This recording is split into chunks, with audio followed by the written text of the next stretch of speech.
we're expecting more devotees to come. Hopefully there should be at least another 5 or 10 groups coming through. So we have devotees from Mauritius. There's Sitaram and Maitreya and Karuna Bandar and Parshuram, who's the leader there. And we have devotees from Canada, Indulekha Mataji, and then Bharat, Shant Gaur, and also we are expecting a few more from Bharat. And we have from South Africa, Priyavat, one of the leaders in the South African Yatra. And from the UK, from Coventry and North Midlands and Croydon. So we have a good array of devotees from around the world. We are expecting more. So, but I wanted to introduce Maharaj. His shortened name is Sagar Maharaj, right? Is that okay, Maharaj? Sure, yeah. But I like the big name, Bhakti Rasayana Sagar Maharaj is nice. So I just wanted to introduce Maharaj. We've known Maharaj for some time, quite some time, about 20 years. And that's a little amazing because he looks only 21, doesn't he? So Maharaj was born in Russia, and he's told us quite a bit about his life history, and it's been a really interesting journey you've had. Sort of the anti-communism sort of feeling because it was the communist regime was so overbearing. But in the 80s, early 80s, Maharaj got a little taste for Krishna consciousness, and then he grew. In the early 90s, he moved into the temple. I think 91, Maharaj, you took initiation from Indadumna Swami Maharaj?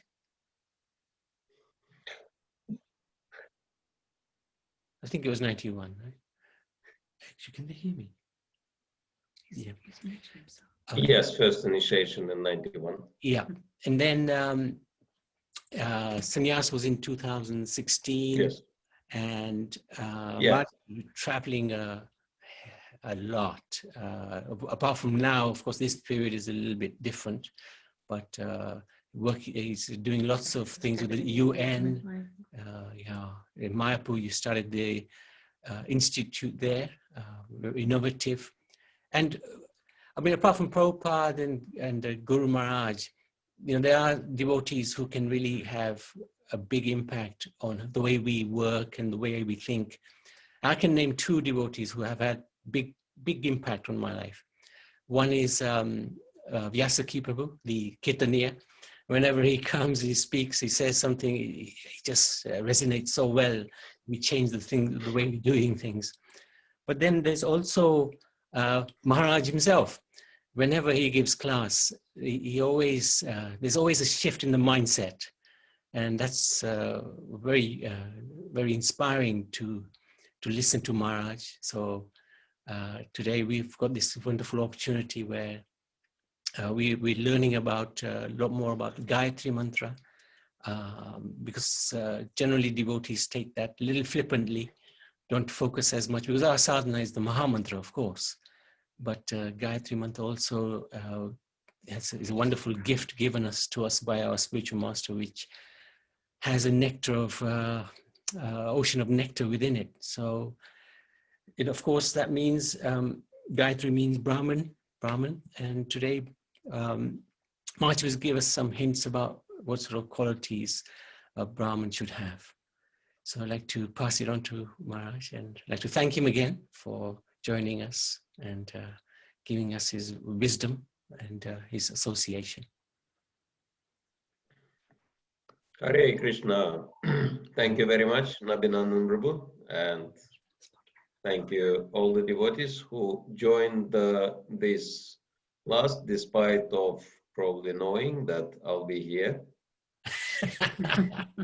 And we wanted to start in a traditional way by offering our respects to Hari Guru and Vaishnavas,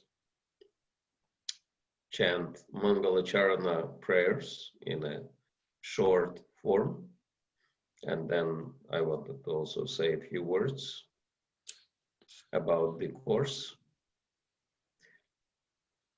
Om Agyantimirandasya Ginanjana Salakaya Chaksharanmilitam Yana Tasmai Shri Gurave Namaha Shri Chaitanya Manobishtam Stapitam Yena Mutale Swayam Rupa Kadam Mayam Dadati Swapadantikam Vanchakalpatarubhyascha Kripa Sindhubhya Eva Cha Patitanam Pavanebhyo Vaishnavebhyo Namo Namaha Shri Krishna Chaitanya Prabhu Nityananda Shri Advaita Gadadhar Shivasati Gaur Bhakta Hare Krishna Krishna Krishna Hare Hare Hare Rama Rama Rama Hare Hare Hare Krishna. So before we begin, I wanted to introduce a work done by Nabinandan Prabhu, and he prepared a very wonderful slideshow in connection with the topic, which I could share on my screen. Yeah. Okay. Yes, if you can. If I can do that. And so, thank you, Dan. Hare Krishna. So you should be able to see that in a minute. Yeah. And so we'll start with the beginning, start from the first slide. Yeah. So I'm doing this presentation as a service to Nabinandan Prabhu, and while speaking, I'll be also learning a few things along the way myself. Yes, this is how it is in Krishna consciousness, that we only speak to find out what we know, right? And if I will get stuck with something, I'll be asking his help. No. Because he's very knowledgeable Vaishnava, and it's always good. But I'm sure whatever he prepared, is very authoritative, and it is, very deep. So I'm looking forward to this journey together with you. Hare Krishna. So let's see what's in there. So the first point is Brahmanas are most loved by Krishna. Krishna likes the Brahmanas who recite the Vedic mantras, help others in understanding the Vedic mantras, who are pure in consciousness, and always think of him. Yeah, so we know that Krishna is Namo Brahmanya Devaya Go Brahmana Hitaya Cha Jagat Hitaya Krishna Govindaya Namo Namaha. So Krishna is Brahmanya Dev. He is the deity of Brahmanas.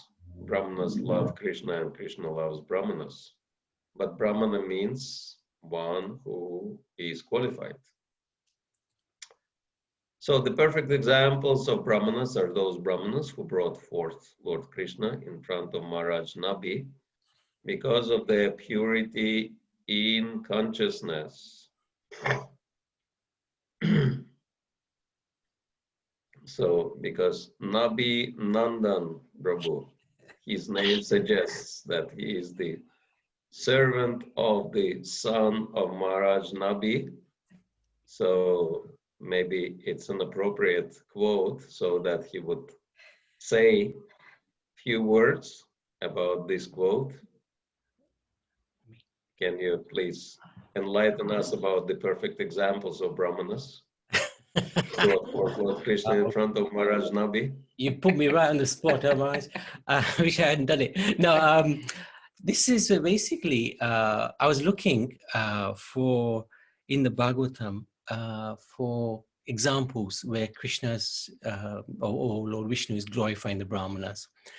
And funny enough, there are a few quotes, but this was really where Lord Vishnu is so very clear in his wording. how he's glorifying the Brahmanas. And it happens to be Maharaj Nabi, who is the father of Rishabdev. And in order to have the Lord as his son, he had the Brahmanas perform yajna. And Lord Vishnu was so pleased with the Brahmins. He said, I consider the Brahmanas who are well qualified with Brahmanical qualities to be as good as my own mouth. So you can see, if one is a qualified Brahman, then we become very dear to Lord Vishnu, Lord Krishna.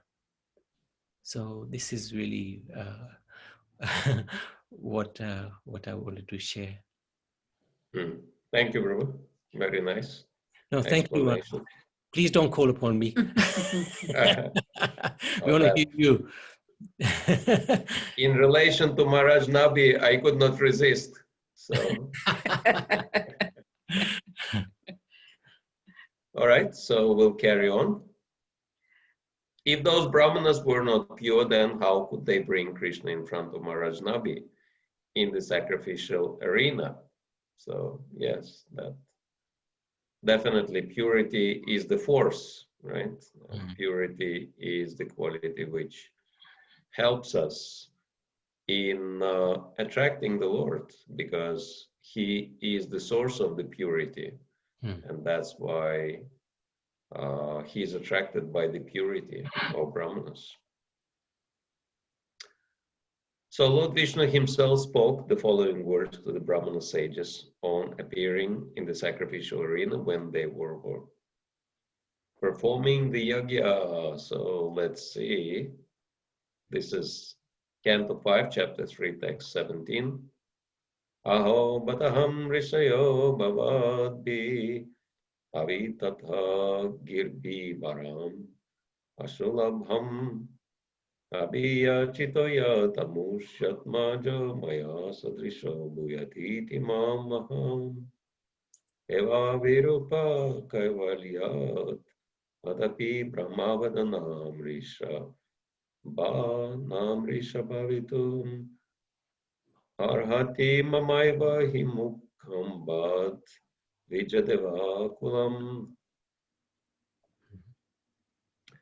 The Supreme Personality of Godhead replied, O great sages, I am certainly very pleased with your prayers. You are all truthful.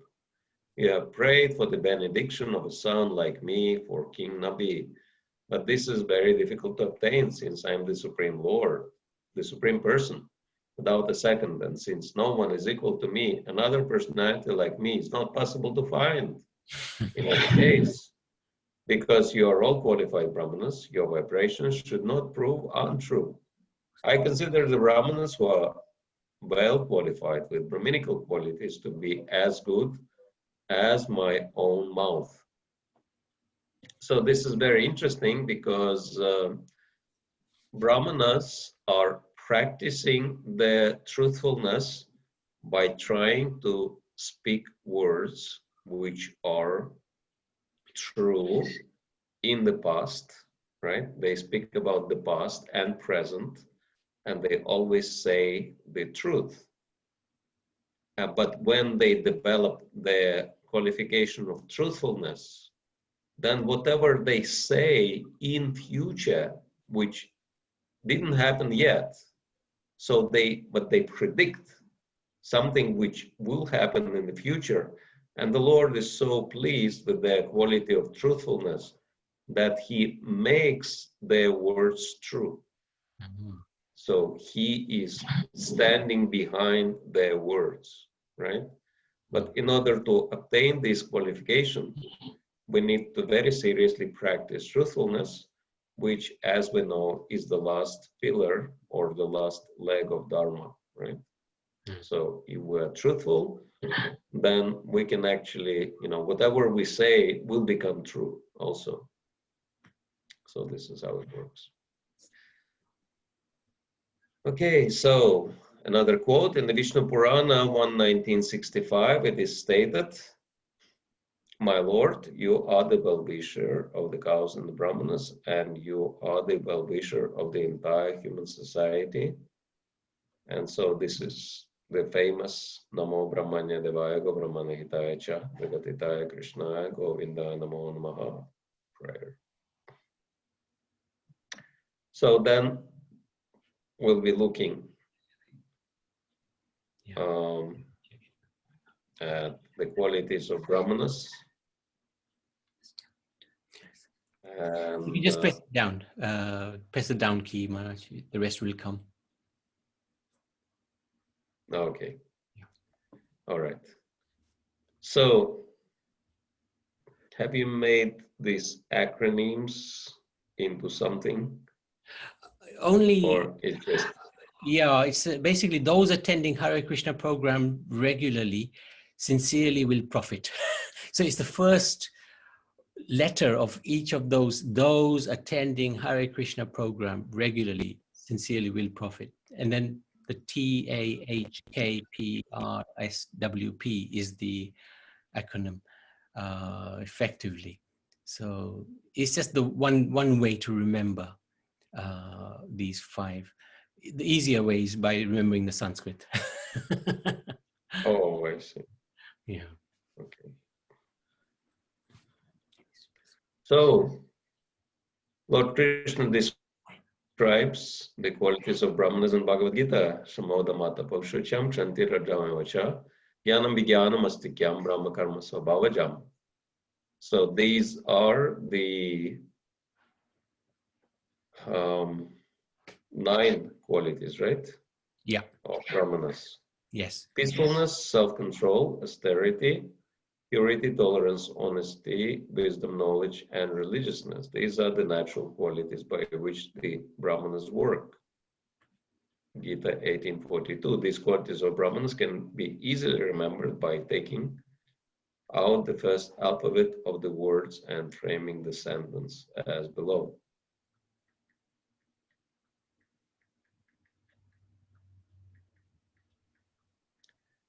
All right, so shall we move on? Yes, Maharaj. So if we try to imbibe these qualities, then Krishna will be pleased and one can advance in spiritual life by his causeless mercy. In the last chapter of the Bhagavad Gita, Lord Krishna distinguishes occupations as those of the intellectual Brahmana, the administrator, Kshatriya, the farmer or merchant, Vaishya, and the laborer, Shudra. This classification enables people to work according to their natures. Lord Sri Krishna introduces the priestly or intellectual class of people as Brahmanas, characterized by the inherent qualities given in the text quoted above.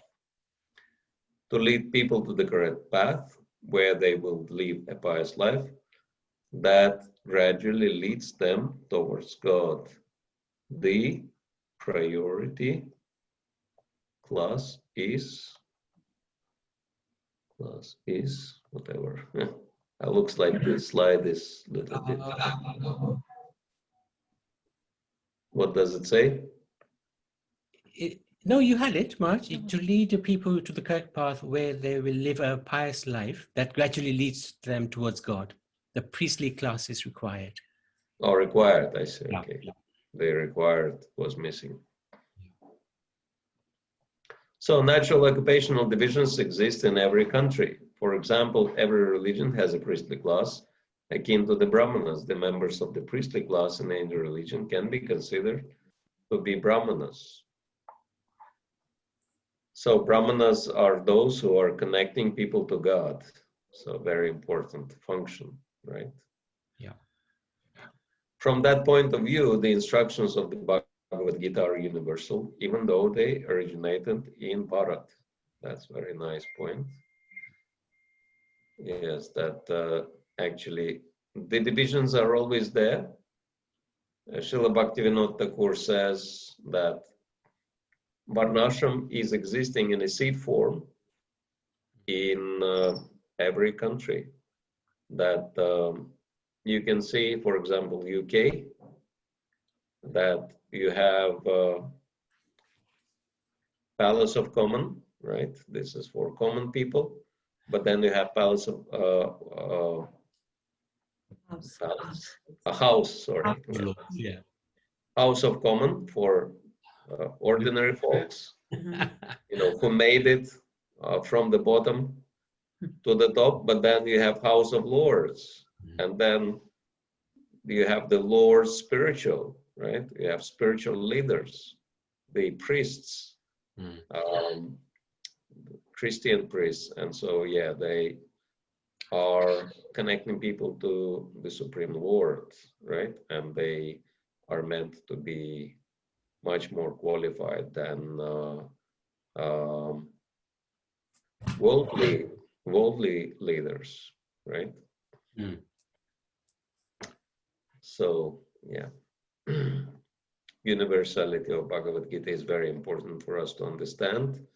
It's very interesting that Srila Prabhupada says Krishna consciousness is not another religion, it's a spiritual science. And so we should understand and be able to present Krishna consciousness in scientific terms also, right? See above and beyond the limitations of caste, creed, color, and religion. That's really important for all of us. Think in terms of principles rather than details. So every society all over the world has the intelligent or priestly class, the administrative class, the mercantile class, and the worker class. One can easily classify people in every country into such 4 classifications based on their inherent nature, svabhava, or occupation. The member of the intelligent group of human beings need not be hereditary Brahmanas. To honestly determine who is a real Brahmana, it is best to understand clearly the Brahminical qualities. So that's a very important point, because knife is very good thing, that you need knife for so many purposes, right? You cannot cut your veggies, you cannot cut your bread without knife, right? We have to use knife in our daily lives, especially if you're cooking. But then you can see knife is also used for so many bad purposes. Like, I don't know what's happening. Oh, actually, probably that problem subsided due to the lockdown, but yeah, London was suffering from knife crime very badly, right? And so we can see same knife can be used for good purposes and can be used for bad purposes. In the same way, Varnashram can be Daivi, divine, but can be Asuric, also demoniac. And actually, Daivi Varnashram, this is what we want to establish, because Daivi Varnashram is synonymous to Sanatana Dharma. But mostly what's happening on the planet, Asuric Varnashram becomes very popular. And what does Asuric Varnashram means? People have position but no quality. So that is Asuric, right? Occupied position, and they claim the fame just on the birthright, hereditary position, Brahminical position. I mean, most of you are from Bharat, so you know very well how screwed the Brahmanas in India can be, right? So just that the judge's son is not a judge unless he qualifies himself as I don't see judge, as a judge. A as a Brahmin, judge. yeah, a Brahmin son is not a Brahmin unless he possesses the Brahminical qualities. Okay, yeah. These principles apply to Kshatriya, Vaishya, and Shudra. Yeah. So unfortunately, it is misunderstood and misapplied in the so-called caste system. The Vedic literature tells us that there are 3 modes of material nature: goodness, passion, and ignorance. These modes influence all aspects of the material energy, including people's natures, and are the basis of the 4 classifications of society.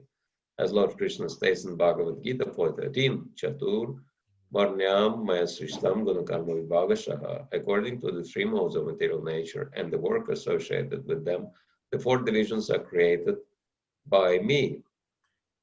So this is very important to note that Krishna says, Guna karma vibhagashaha. What is guna? Guna means quality, right? And what is karma? Karma means activity. Is birth mentioned in this verse? Thus Krishna says, Janma karma vibhagashaha. He doesn't say Janma karma. He says Guna karma. So that verse is one of numerous proofs that hereditary caste Brahmanas have no position, right? If they don't have qualities and if they don't act accordingly, then they cannot claim to be Brahmanas, even though they are born in Brahmana families. Yeah, maybe Nabhinandan Prabhu wants to add something to that point because it's a crucial point. No, it's good. It's good. So shall we carry on? Yes, yes, yes. So Srila Prabhupada in his purport to Bhagavad Gita 14.6 describes the Brahmana as a person in a mode of goodness, wiser than others, not affected by material miseries, having a sense of advancement in material knowledge, and therefore having greater sense of happiness. So yeah. Because mode of goodness is characterized by happiness, right? Knowledge and happiness. So Brahman should be knowledgeable and Brahman should be happy, right?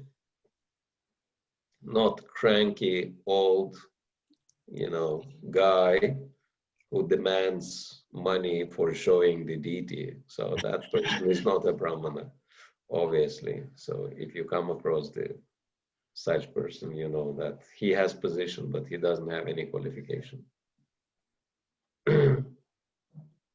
So all other members of society should treat the qualified Brahmana as a spiritual guide. The Brahmana's qualities and instruction lead people to a pious life and God consciousness.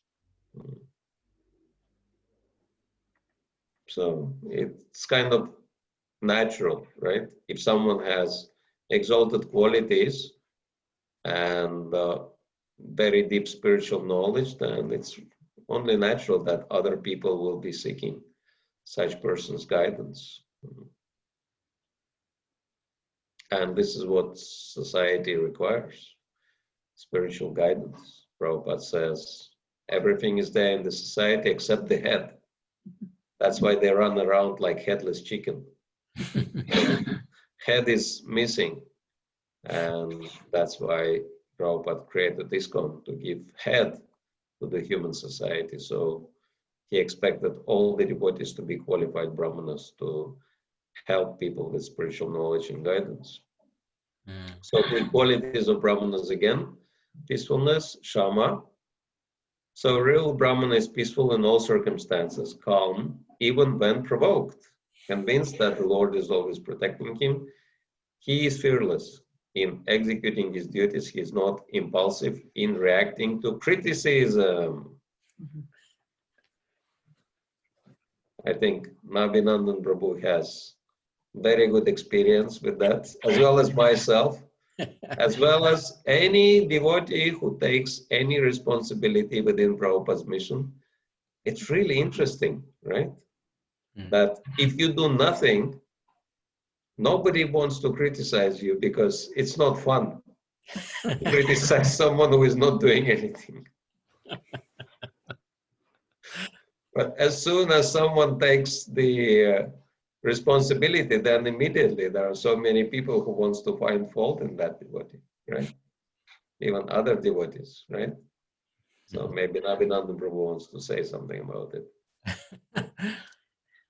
I'm not qualified because I always react.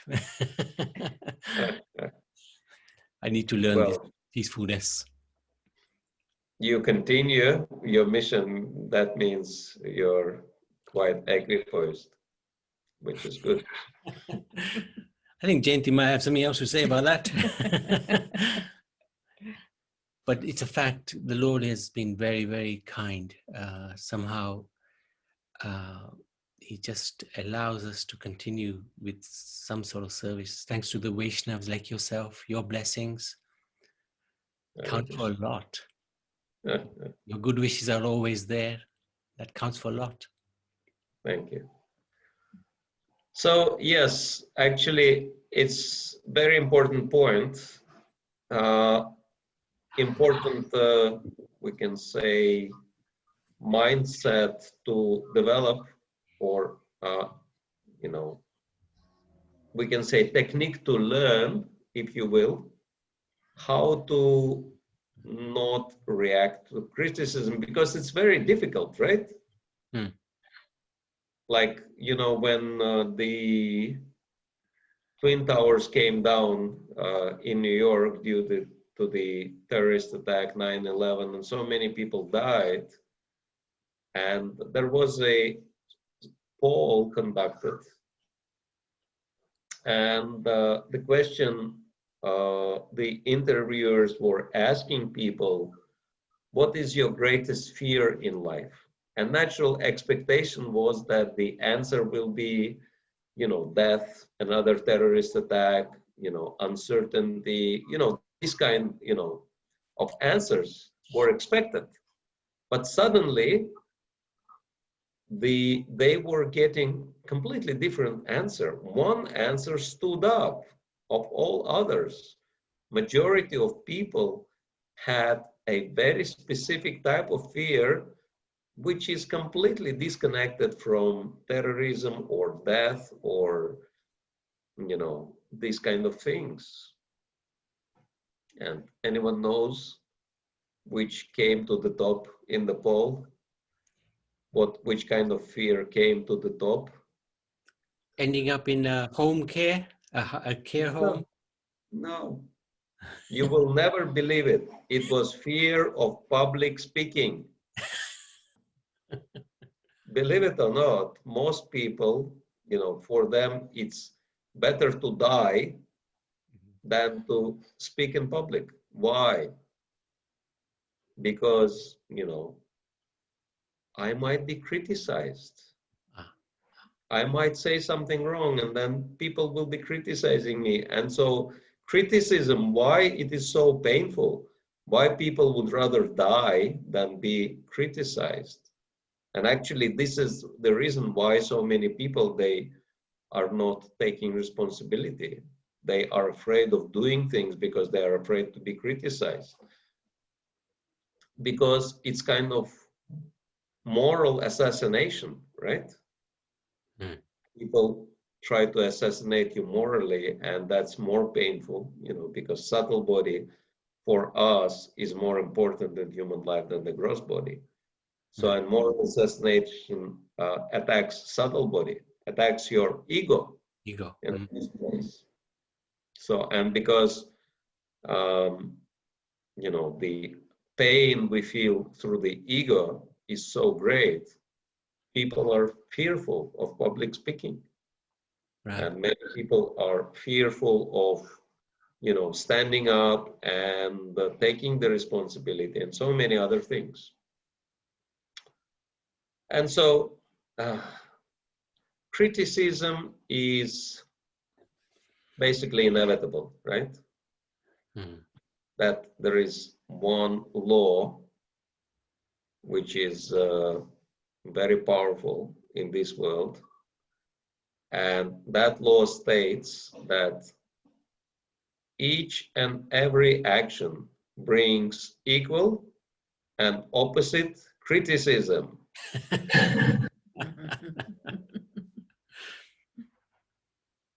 You want to do something? Get ready to be criticized. If you don't, if you don't want to be criticized, then better die now.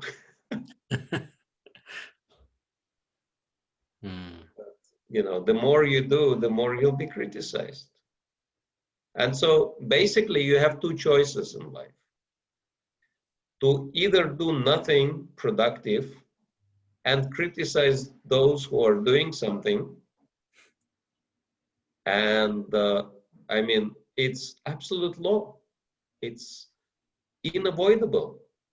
Can you think of any leader, including spiritual leader, who hasn't been criticized? I mean, for us, the best example is Srila Prabhupada, right? Was Srila Prabhupada criticized? Heavily, heavily. He's still criticized. Did he care? No, he didn't. So how, because, you know, this fear of being criticized is one of the worst fears in our lives. And unless we step over that fear, we'll deprive ourselves of, you know, the most important service to the Lord, which is taking responsibility in his mission. And so how do we learn to be calm while we're criticized? So how do we shut down our false ego? And so the previous quote was saying that Brahmanas are always happy, right? So that means if we want to learn not to react to criticism, then we need to learn to be happy when we are criticized. You know, not just tolerate, but rejoice, celebrate that people are criticizing you, and you learn to celebrate that. How do you do that? Anybody wants to know how to do it? How to celebrate being criticized? Yes. It is very simple, because Mahabharata says that those people who criticize you, they take all your bad qualities on themselves and they give all their good qualities to you, right? So if you just meditate on this point, you will tell, bring it on, you know, criticize me as much as you can, because then that will serve as a blessing, right? I'll get all your good qualities and you can enjoy my bad qualities. So, and so, you know, those people who are criticizing you, they're actually empowering you. They are your best friends, even though it sounds very strange, right? For the false ego, it sounds very strange, but from spiritual standpoint, it's a reality.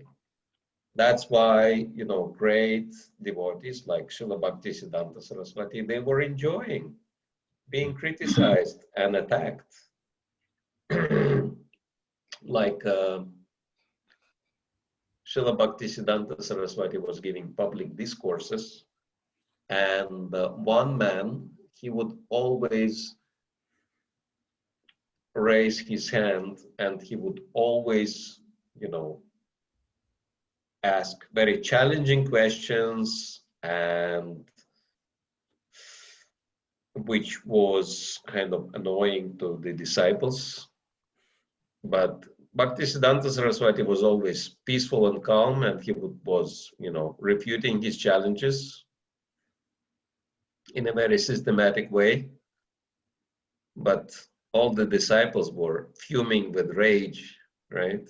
And then they were praying to Krishna so that he would, you know, do something with this fault finder. And I suppose at one point their prayers were heard and the guy died. The fault finder died. And then all the disciples of Bhaktisiddhanta Saraswati, they were celebrating. They had a big program connected to the demise of this guy. And Bhaktisiddhanta Saraswati was very surprised, you know, what's happening. He looked at the calendar. There is no festival, but then, you know, such a joyful kirtan is going on. And so then he came and he was asking his disciples, what's happening? And they said, you know, that fault finder, finally he died. And so we're celebrating. And then Bhaktisiddhanta Saraswati said, this is my very sad day because my best well-wisher left this world. Yeah. So this is how we're supposed to react to critical people, you know, instead of thinking, oh, they are envious because they are not really doing what I'm doing, and they're envious of me, and they're trying to bring me down by their criticism. But this is the talk coming from the false ego, right? So we should replace this talk with the meditation on the spiritual level. Okay, Krishna is helping me by sending me all these people to empower me in my service to Guru Krishna and Vaishnavas. They are giving me all their good qualities and they're taking all my bad qualities. So all glories to them. And just carry on with your mission. All right? Maharaj, when I introduced you, I was saying how every time I hear you, you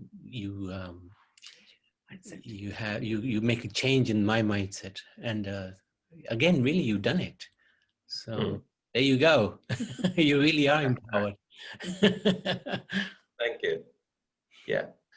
And also, I wanted to address, yeah, we want to be practical, you know, because devotees need some tips for succeeding in their life and in their spiritual practice.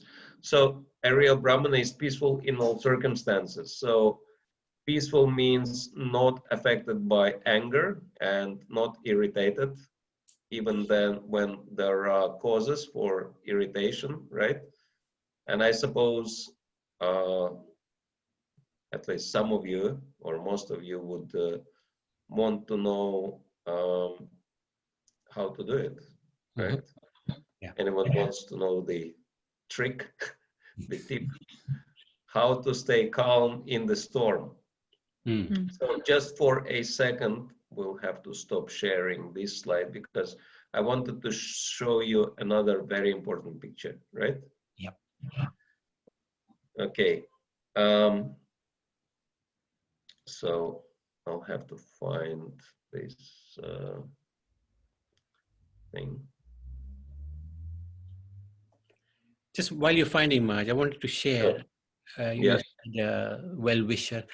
It really resonated well because I remember when Guru Maharaj, His Holiness Krishna Swami Maharaj, passed away, I felt my only well-wisher has gone because he used to criticize all the time. Of course, it was not criticism; it was his guru's duty to correct the disciple.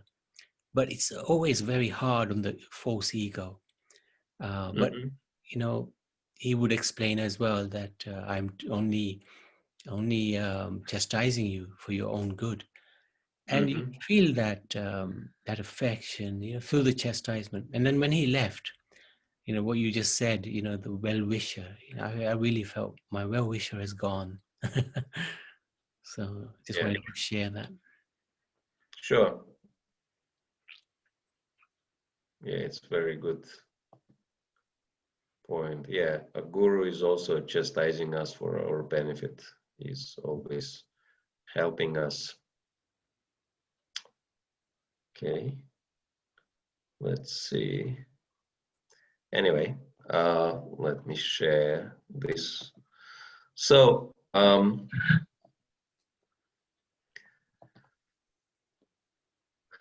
there was one other slide. Anyway, so you can see, Yes. this is called Bala Asana. This is part of yoga exercise, right? Is it reminding you of anything we do in our tradition, as well as something which is done in many spiritual traditions, religious traditions? What it reminds you? It's Panchanga Namaskar, right? Yeah. Bowing down. Paying obeisances, yeah. Yes. But funny enough, this is one of the most powerful yogic asanas for controlling your temper. Mm. And the secret, I'll tell you the story which I learned from Shivananda's biography, which is very interesting. You know, Shivananda, Swami Shivananda, very famous yoga teacher, classical impersonalist, actually kind of a personalist which Prabhupada would appreciate because he was not like Mayavad type. He was just Brahmavadi, right? Mm. And so sometimes Brahmavadis can also become devotees. Mm. And so he told his life story. He was a young man and he had very hot temper. And he was thinking what to do. And then he started practicing yoga. And then his yoga teacher told him something he disliked. So he ran home and he got a rifle and he ran back to the yoga school and he pointed, you know, loaded rifle at his teacher, ready to shoot him. And the teacher said, smiled, and he said, I can see you have a lot of problems with anger. But don't worry, I'll give you one very powerful yoga asana, which will help you to stay calm in any situation. And he said, this asana is Bala asana, or Shashanka asana, sometimes it's called different names. But, you know, because Shashank means moon, so half moon pose, or Balasana because this is the pose of the child in the womb of the mother, right? And so what's happening? We have adrenaline glands in the body. And the adrenaline is in charge of the mood. If you have mood swings, on chemical level, it is caused by adrenaline. Excess adrenaline is creating what they call fight, flight, or freeze, or fight, flight, or fright response, right? And so basically, because, you know, like anger and fear, they are the two sides of the same coin, right?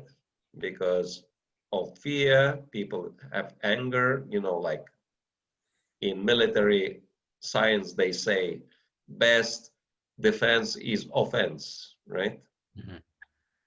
And so this is caused by excess adrenaline in the blood. I mean, if you feel like anger, for example, you can feel it physically, right? That the kind of wave comes up and covers you over. That's adrenaline, basically speaking. And so this is excess adrenaline, but then lack of adrenaline is causing depression. So I'm sure you don't want to be depressed and you don't want to be fearful and you don't want to be angry. So what do you need? You need to have your adrenaline normal. And how you do it? Here is your secret, balasana. Mm-hmm. And if you think about it, this is how we're supposed to start our day, right? Nabhinandan Prabhu will tell you what is the first and foremost thing we're supposed to be doing when we wake up in the morning. Pay obeisances to Mother Earth. Yeah. To also to Guru, Krishna, and Vaishnavas, right? And what should be our meditation? Get blessings for the day, right? Yes. Because we can succeed with whatever we do only with blessings. I mean, we can make the effort, but if blessing is not there, it will not happen, right? And so devotees do that, but they do it haphazardly, in a rush, in a very unconscious way. So, you know, it's not really working. If you do it like that, inattentively and improperly, this is the proper way to do it.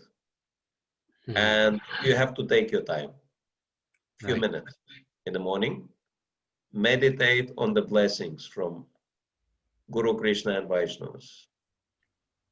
The only counterindication is high blood pressure.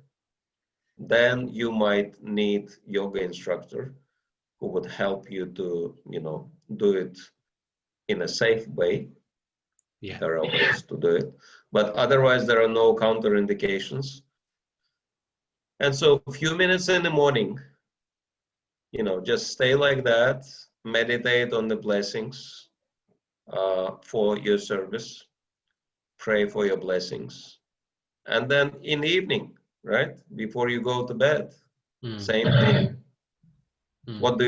You offer all the results of your services again to Guru, Krishna and Vaishnavas for their pleasure, right? So that's your evening prayer as well. Okay? That's really good. Maharaj, I wanted to ask you, when we do the full dandavats, is that the same or not have the same impact as this? Oh no, full dandavats is different. It has different effect. That for controlling the mood swings, that's the best method of all. So if you want to be cool as cucumber, practice your balasan or panchangasan, whatever you want to call it. So yeah, oops, somehow, yeah, I should stop sharing that, right? Okay, so we've got something in the chat. Oh yes, so if any devotees would like to ask questions, you can ask. Maharaj, I don't know when you like questions. Yeah, it's fine. I mean, the devotee is just sending their dandavat pranams, my pranams, dandavats to all of you as well. Thank you for joining us. Yeah, if you have questions, you can put them in the chat and we'll address them as they come. All right. So hope that was really helpful. Yeah, that's really nice. All right, so back to our slideshow. Yeah, so we've addressed peacefulness and being not impulsive towards criticism. Okay, so next point. Bhagavad Gita 271 states a person who has given up all desires for sense gratification, who lives free from desires, who has given up all sense of proprietorship, and is devoid of all ego, he alone can attain real peace. Yeah. So Prabhupada commands that desire for becoming Krishna conscious is actually desirelessness, and that a materially desireless person knows that everything belongs to Krishna. Ishavasyamidam sarvam, and therefore he does not falsely claim proprietorship over anything. Somehow, A real Brahman is peaceful in all circumstances because having surrendered to Krishna, he is assured of Krishna's protection. In Bhagavad Gita chapter 5, that's 529, the last verse of chapter 5, Krishna gives the formula for peace. And then that's the next slide is the peace formula. Okay, yes. Bhaktaram yagya tapasam saroloka maheshwaram suhridam sarubhatanam gyatmamam shantim richyati. Person in full consciousness of me, knowing me to be the ultimate beneficiary of all sacrifices and austerities, the supreme lord of all planets and demigods, and the benefactor and the wisher of all living entities, attains peace from the pangs of material miseries. A Brahmana who understands the purpose of this text is not only peaceful himself, but also spreads peace all around him. He teaches the essence of peacefulness from Bhagavad Gita, Srimad Bhagavatam, and other bona fide scriptures. So something in the chat. Let's see. I cannot access the chat while. Let me have a look. No, I don't think there is anything, Maharaj, unless somebody sent it to you direct. Okay. So yes, this is a very important verse. And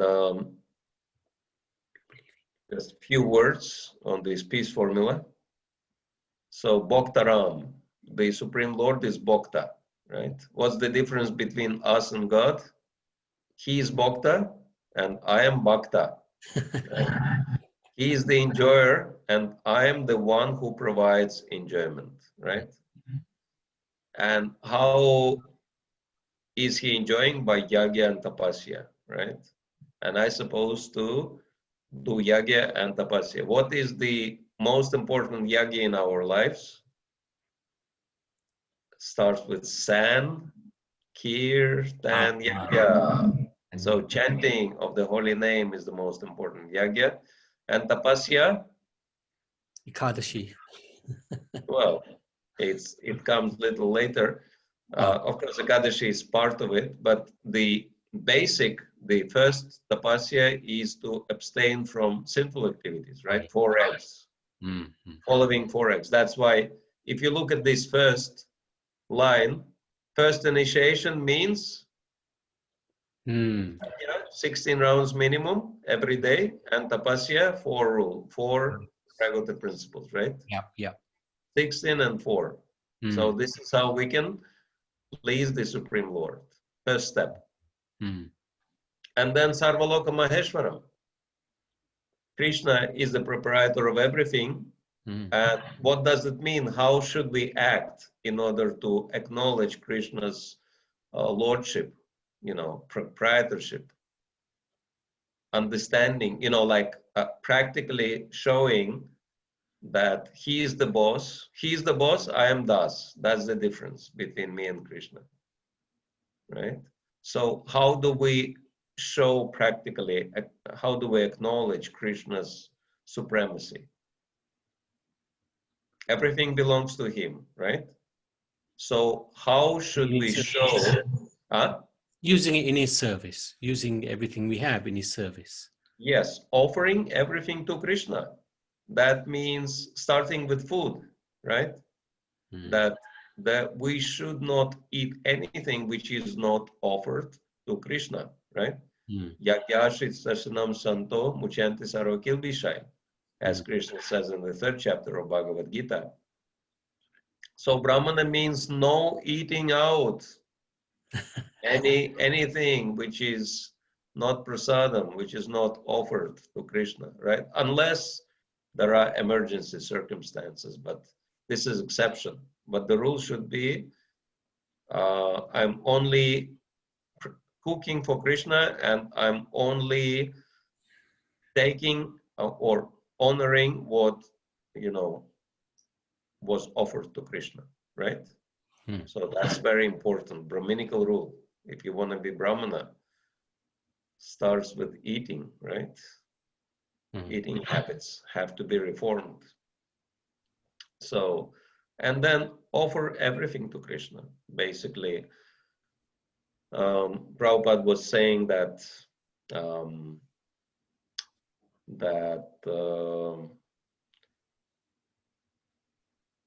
temples are the models by which everyone should mold their lives. So, for example, every temple has donation box in front of the deities, right? In front of the altar. So what's happening when people are putting money in the hundi, in the donation box? Actually, this money is offered to the Supreme Lord, right? Because everything belongs to him. If you remember in Nectar of Devotion, Srila Prabhupada says there is a very ancient Sanatan tradition when, the managers of the temple, they come to the Lord and they report to him, my dear Lord, so much money has been collected and so much money we've spent for your pleasure, right?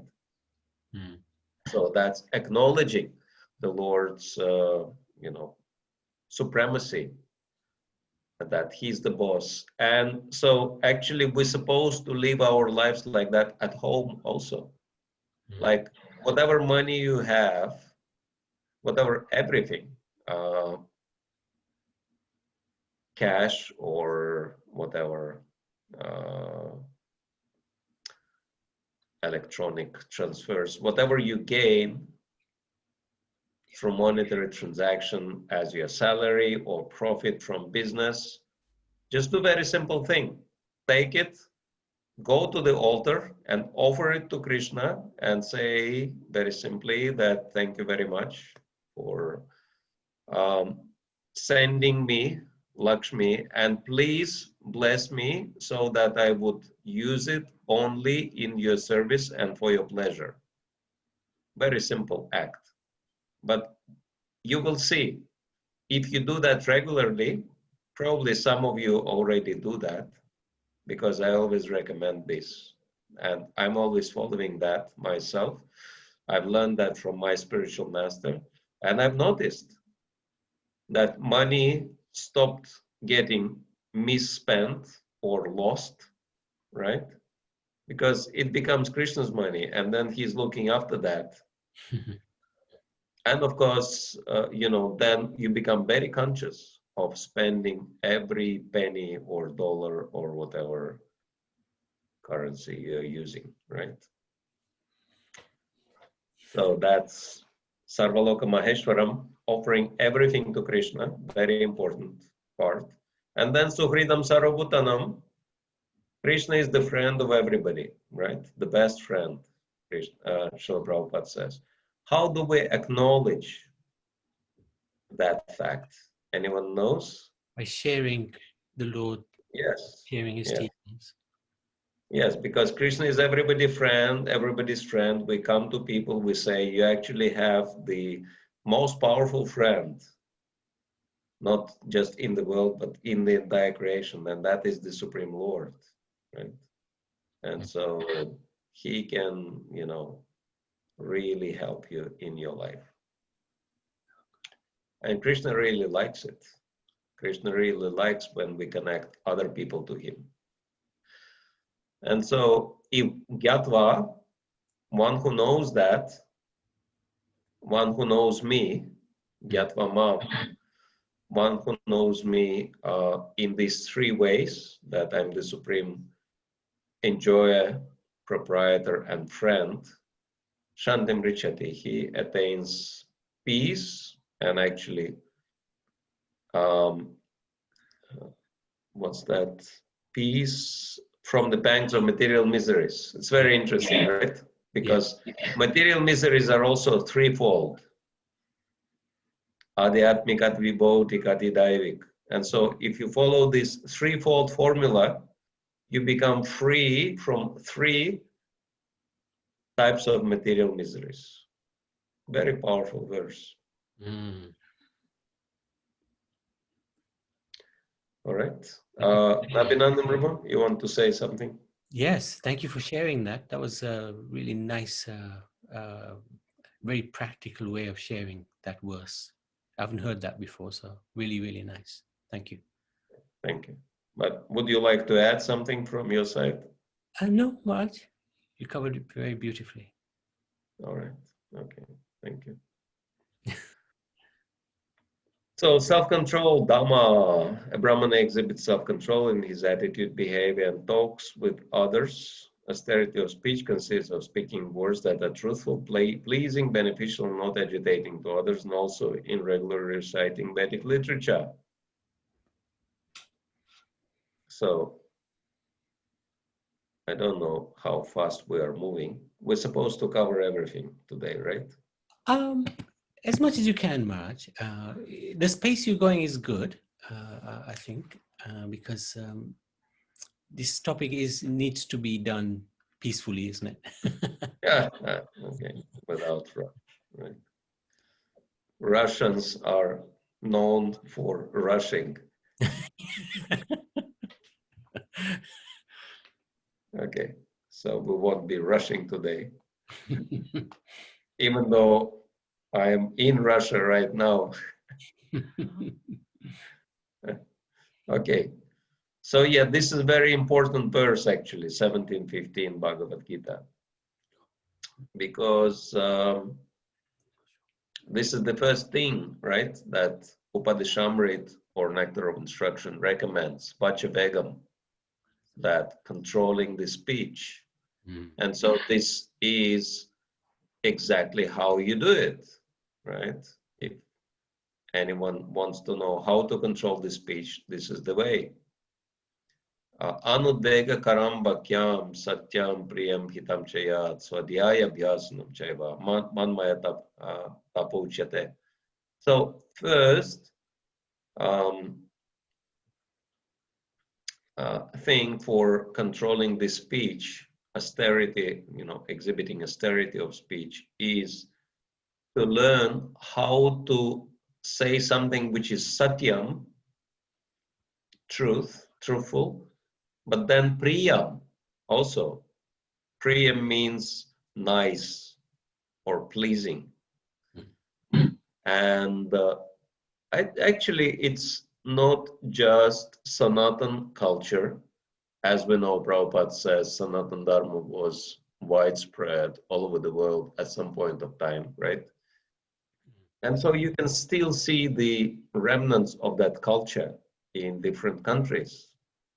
And I was thinking that UK is very famous for the gentleman's culture, right? And Prabhupada would always say that devotee means gentleman, right? And so actually we could learn few tips and tricks from British, cultured British people. They really, I mean, some of them really mastered that art, how to say things which are truthful, but pleasing at the same time, right? Because it's pretty hard for most of us, right? If we want to say something which is truthful, probably it will not be pleasing. And if we want to say something pleasing, probably it will not be truthful. So how do we combine these two, right? That's real austerity, right? That's why it says, Vanmaya tapa uchyate. That's real austerity. To figure that one out. But yeah, I think we can learn from British that, because I was not aware of all the subtleties of British culture before I came to the country, but once I started spending time there, and especially like doing book distribution and interacting with people, I've seen really surprising that some of them are real experts. Like, British way of dealing with someone who is wasting your time, right? They like talking to you for a long, long time and you don't know how to, stop this conversation. But British way is like really powerful. That, if you're just wasting some of the British person's time, he will tell you, thank you very much. But actually, I know you are a very busy person. I don't want to hold you back from doing, your important duties. I'm sure you have many more important things to do rather than talking to someone like me. Please go ahead. That's really amazing. I was like, wow, blown away by this approach, Basically, like letting you know that you went overboard, but they don't do it in a challenging way. They do it in a very polite way. I mean, probably Nabinandan Prabhu and Jayanti Mataji and few more devotees who lived in UK for a long time, they can tell some other examples of British tricks, how to say things which are truthful, but at the same time they are pleasing. Yeah. Can you think of any examples off the top? I can think of no, but like you was sharing about how Sanatana Dharma is spread throughout the world. I heard that Socrates at one point somebody came to him, rushing towards him, saying, I've got something to tell you. And Socrates said, okay, before you tell me what you want to tell me, is it truthful? Mm. And is it true? Is it true? And he said, I'm not sure if it's true or not. So then Socrates said, okay, the next test, we'll park that one aside. We'll test, the next test is it pleasing? Is it pleasing what you're going to tell me? Am I going to be happy hearing it?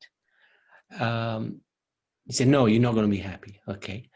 So then the third thing was, what are you going to tell me? Is it going to help me? Is it going to be for my benefit?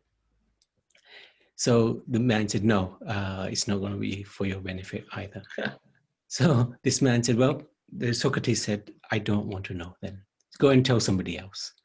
So it's quite interesting how, I don't know whether Socrates had access to the Bhagavad Gita, but certainly the test, that's a really interesting test. Is it truthful, pleasing, beneficial? It's a nice test to apply when somebody comes and wants to do some gossip or something. Mm. You know? Yeah. Yeah.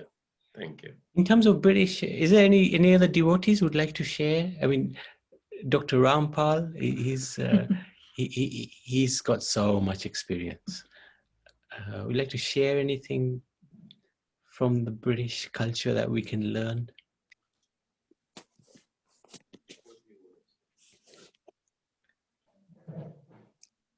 Haribol? Hare Krishna. Kamachi. Just wanted to say, Maharaj, the Britishness has, I think, the way of having a British Empire. I think they were successful because of the way they are. Do you think? Very cunning. Oh, this is the question or statement? She's asking. Oh, yeah. No, definitely, absolutely. I mean, without, learning the culture of dealing, how would they be able to control so many people? Actually, Prabhupada said that. Prabhupada said, British, they had control for such a long time because they knew how to deal with people. Hmm.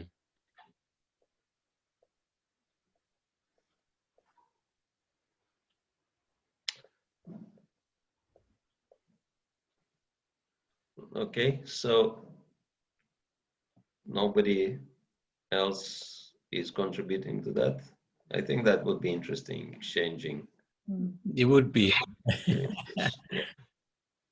I mean, Anyway, I can think of a few other things in this regard. go on. One is, Prabhupada was using sometimes these Akbar Birbal stories, which are very popular, of course. And so one day, Akbar saw a dream. And in this dream, he saw that very strange dream. He saw that all his teeth fell out and there was only one tooth remaining in the mouth. So he woke up and he called the Brahmana who was interpreting dreams. They have this Swapna Shastra, right? And so he was asking, what's the meaning of this dream?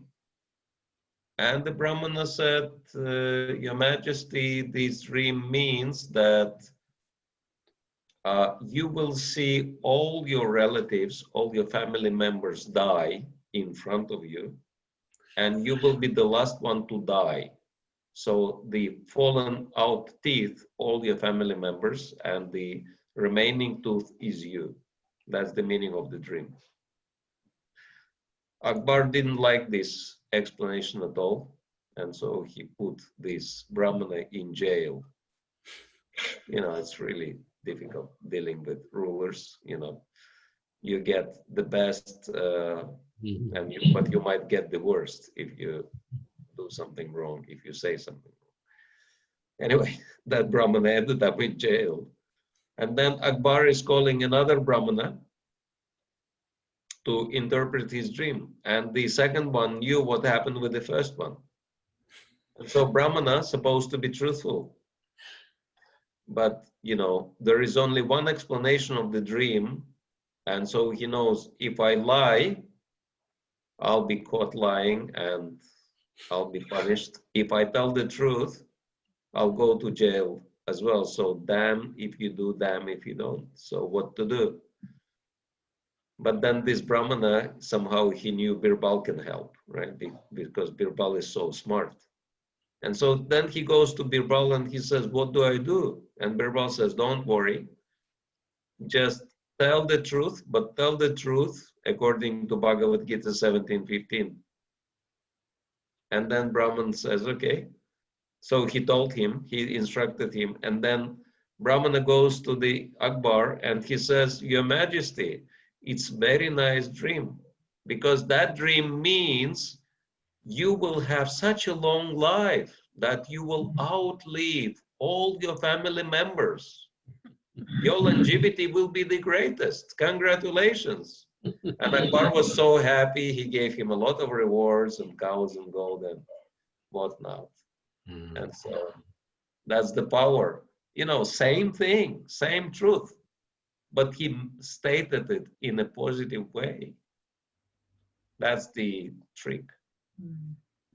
That instead of focusing on negative, focus on the positive. I remember, of course, you know, you need to kind of be always mindful of that and practice that conscientiously. That's the austerity, but this is what Bhagavad Gita recommends anyway. And it would be good if we learn that.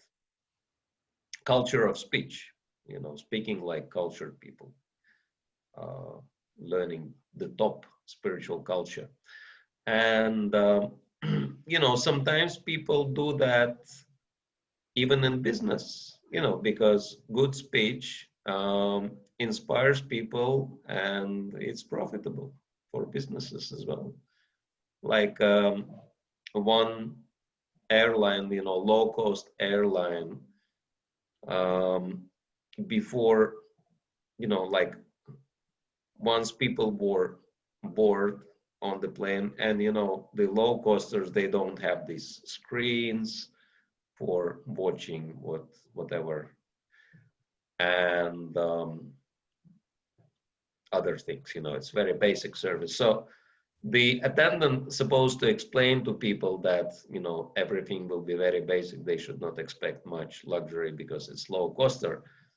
But instead of doing that, he says, you know, we're, you know, happy to see you on board. And now for the entertainment of the flight, on the flight, we have plenty of it. You know, if you want to be entertained, instead of just, you know, staring at the back of the seat in front of you, stare at your neighbor and talk to your neighbor. Entertain yourself as much as you want. So we have much better option for entertainment on our flight. And smoking is actually allowed on the flight, but not inside the cabin. If you want to smoke, step out of the cabin, you know, and smoke on the fresh air and come back. Like that. And so, you know, he was giving all these tips, you know, all these points in a very funny way. And, you know, he kind of conveyed the message. And so he also entertained people like that. So, you know, if we learn this art, we can combine something which is useful with something which is pleasing as well. And yeah, so few points on this 17:15. And you can see, you know, like Bhagavad Gita itself is the best example of culture of speech. Like one example I can think of is, you know, when after Arjuna went through all his, you know, rant in front of Krishna, you know, about what is dharma, what is adharma, and blah, blah, blah. And then Krishna smiles and listens to Arjuna, right? And then one of the first things he says is Ashochanan Vashochastvam Pragyavadascha Bhashase Gatasumagatasum Shano Nushuchanya Pandita. And which basically, you know, means that while speaking the learned words, you are mourning of something which is not worthy of grief, because the wise lament for neither living nor the dead. And then Srila Prabhupada explains in the purport that actually Krishna indirectly calls Arjuna a fool because he is lamenting, right? But is he using the word fool in this verse? He doesn't, right? He just gives him a hint. He says, Arjuna, you're lamenting, but wise people are not lamenting. So what's happening? So it's like, you know, one of the good examples of austerity of speech. You know, of course, the Supreme Lord, he is the most cultured person of all. So he instructs that, and then he shows the example of that as well. That's good. All right. So if you want to add something, you're always welcome. Thank you much. No, that's good. That's good. All right. Time-wise, what was the plan? It's you could finish in about 15 minutes and then see if there's any questions. Take any questions. All right. Okay. Yeah. Okay. Yeah. Sure. So let's move on. So Srila Prabhupada writes, self-control means that one should not accept anything which is detrimental to the path of spiritual progress. One should get accustomed to this and reject anything which is against the path of spiritual progress. Bhagavad Gita 13:8 purport. Okay, that's pretty clear. Self-control, as applied to a married Brahmana, also refers to his following the scriptural restrictions on sex. Have children to bring them up in Krishna consciousness and perform Shraddha for the forefathers. The scriptures emphasize the duty of the son. That's also pretty clear. If you, I mean, since I'm not a married Brahmana, probably I'll let you say something on this. At the moment, Maharaj, it's the period of Shraddha for 16 days from the 2nd of September.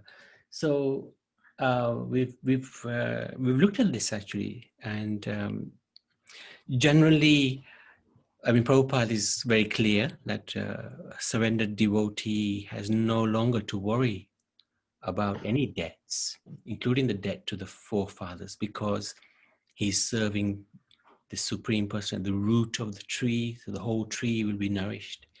He doesn't have to do anything. But of course, apart from yourself, Maharaj, everybody on this call is basically entangled in this world. We're all entangled.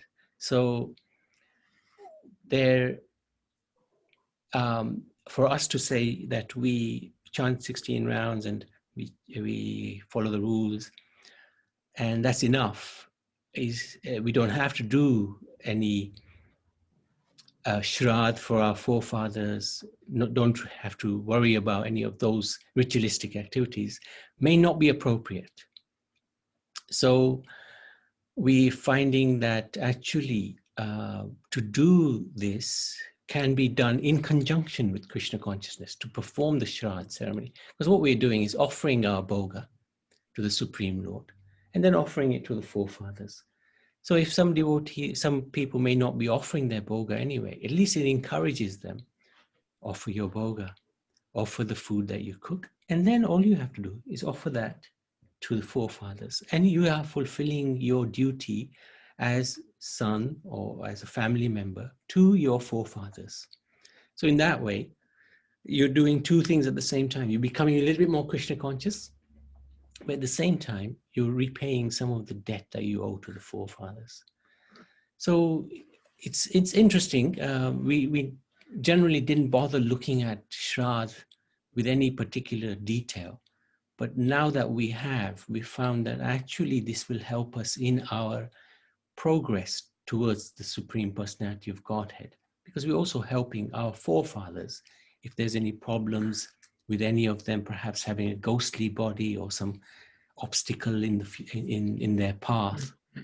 Offering this Shraddha is a duty, but it's also an act of love that you're helping somebody on their way towards the Supreme Lord.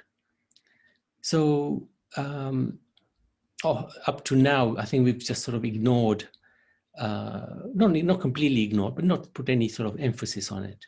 But now we're just realizing that actually we're not surrendered souls. We're not meeting any of these 8 symptoms of a Jivan Mukti. So we need to do this Shraddha. We need to help ourselves, and we also at the same time helping others. So that's interesting thing that we've sort of found out over the last few days.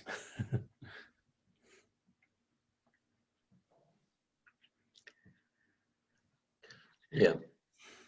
I also heard that once you offer this prasadam to the forefathers, you're not supposed to take it yourself, but you give it to some animals, right? Oh, is it? Okay. Because we heard that. You feed it to the birds. Yeah, feed it to the birds. Yeah. Right, right. Mm-hmm. Okay.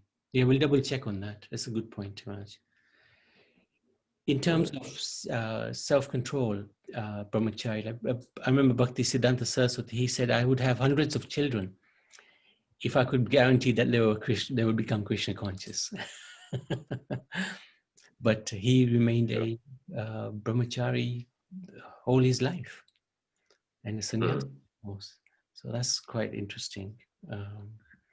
So self-control in this aspect is having regulated sex life in order to produce children who are going to be Krishna conscious. At least we make the effort, and then the rest, what can we do? It depends on the karma of the child and the desires of the child. Yeah. Actually, yeah, that's my excuse. Because if I want to help any children to become Krishna conscious, there are like tons of children in this world already. I don't need to contribute to that. Yeah. And actually, Maharaj, it's a really challenging. It's so challenging. There was somebody, a pujari who came from Mayapur, and he said to us, by looking at our lives, he's inspired not to have any children. He's married. He's inspired not to have any children, because even if you bring children up in a Krishna conscious atmosphere, the Western influence is so heavy that you just can't guarantee it's going to go in the way that you were expecting it to go. And that's a good thing, actually, Maharaj. It's a good thing when the children don't meet your expectations, because the detachment takes place. Krishna helps you to become detached. So, because if the children do exactly what you say, you develop that attachment, it remains in attachment. Even they may be Krishna conscious, you're still attached to your children. And that's always going to be a hurdle. You're going to come back again and again. So in one sense, having a family and children is a good thing, because you don't want to do it again. No more children, no more. Our Guru Maharaj used to say, marriage is damage. We used to always laugh, and actually that's what it is, because you're just entangling yourself more and more. But unfortunately, this is not taught at a young age, where even within ISKCON necessarily, because it's not taught that actually brahmachari life is a good thing. I remember Radha Govind Swami, no, it's not Radha Govind. who's the other Swamiji in Bengali Swami Guru? I forgot his name now. No, the other one who's still Subhak Swami. Subhak Swami. He would say to maybe his disciple, but others as well, don't get married. Even if you have to use somebody, don't get married. Because later on you lose your sexual appetite, and at least you won't be having marriage. You won't be there's no commitment. There's no there's no obligations. There's no attachments, and you just carry on as brahmachari. And the more that's preached, I think the better, because as you said, there's so many children already. If you want a child, adopt a child. And in Krishna consciousness, we're so fortunate, nowadays, so many people are looking for their children to become Krishna conscious. We've set up 3 classes now. One for children from 5 till 8, one from 8 till 13, and then 13 onwards.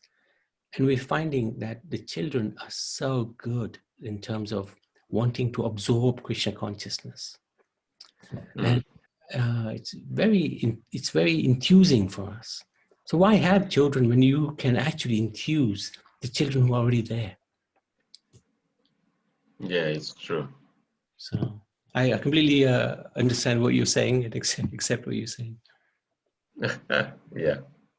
I also heard that it's not actually true that married people live longer. It just feels like that. Oh, by the way, I forgot to tell devotees, Maharaj has so many jokes and an amazing sense of humor. I remember one class at one lady's house. I think you must have told about 50 jokes, all in relation to Krishna consciousness. But it was like one joke after that. Everybody was just laughing and laughing and laughing. But it was such an instructive class because through the laughter, we were learning so much. So, okay. Thank you very much, Maharaj. Thank you. So let's see if there are any questions, because we kind of finished with self-control, right? Yeah. Okay. A little bit more self-control. Okay. It's Maybe probably, we can read that one. It's just repeating, I think, anyway. It's just repeating, Maharaj. It's okay. Okay, let's finish reading this and then we can address if there are any questions. Without being self-controlled, without being disciplined, and without being fully obedient, no one can become successful in following the instruction of the spiritual master. And without doing so, no one is able to go back to Godhead. Srimad Bhagavatam 1.5.24.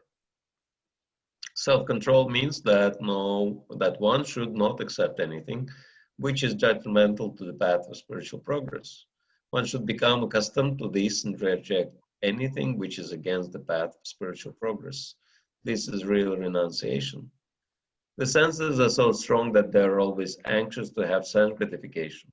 One should not cater to these demands which are not necessary. The senses should only be gratified to keep the body fit, so that one can discharge the duty in advancing in spiritual life. That the I most important. heard. Yeah, sorry. No, go on. Yeah, I heard one interesting instance when one Prabhupada disciple came to him, and this disciple was pretty chubby. And he came to Srila Prabhupada and he said, Srila Prabhupada, I want to take sannyas. And Prabhupada looked at him, turned to his secretary, and he said, fat, but not fit.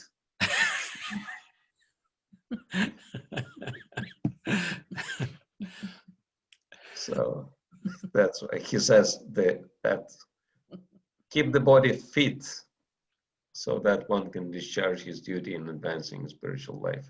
The most important and uncontrollable sense is the tongue. If one can control the tongue, then there is every possibility of controlling the other senses. The function of the tongue is to taste. Can you? And to vibrate. And to vibrate. Therefore, by systematic regulation, the tongue should always be engaged in tasting the remnants of foodstuffs offered to Krishna and chanting Hare Krishna. Hare Krishna. All right, good. Thank you. So let's see. Thank you. Let's see if there are any comments, questions, suggestions, complaints. Oh, there is. Amita Krishna, you can speak to Maharaj.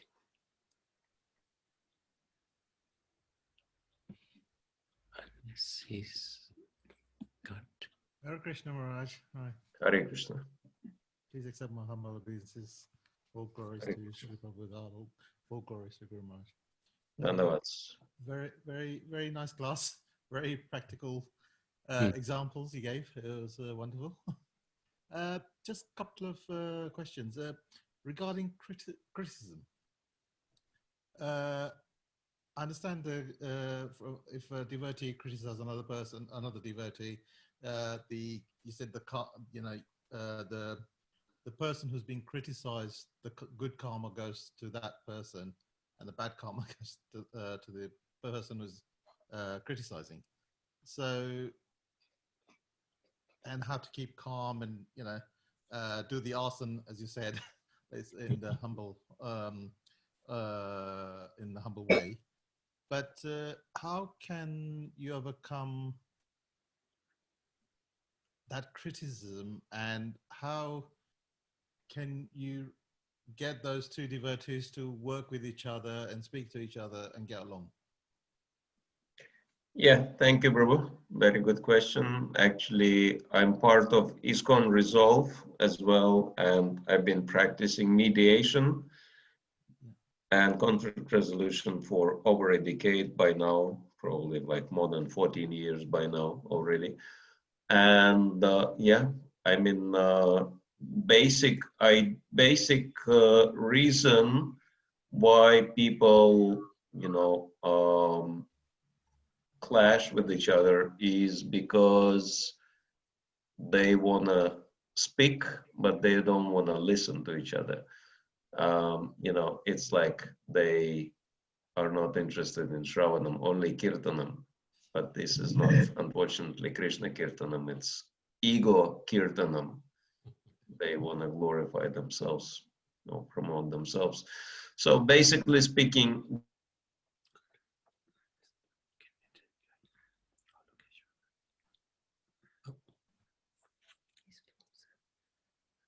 Is that?